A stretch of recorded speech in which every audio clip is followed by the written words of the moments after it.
மக்களுக்காக மக்களால் நடத்தும் ஆட்சி மக்களாட்சி என்றார் அமெரிக்க முன்னாள் குடியரசுத் தலைவர் திரு ஆப்ரஹாம் லிங்கன்.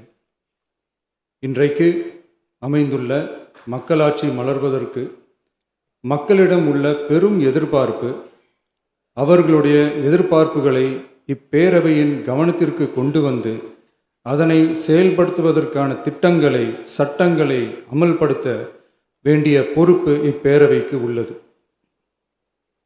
அதிகமான மக்கள் அதிக நன்மைகளை இந்த ஆட்சி காலத்தில் நன்மை பெற்றுள்ளார்கள் என்கிற வகையில் நம்முடைய செயல்பாடுகள் அமைய வேண்டும். இங்கே அனைவரும் சமம்.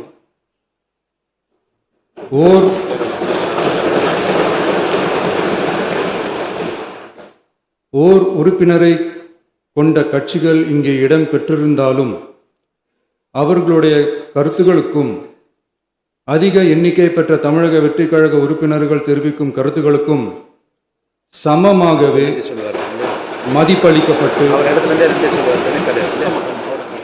நல்லவை ஏற்கப்பட்டு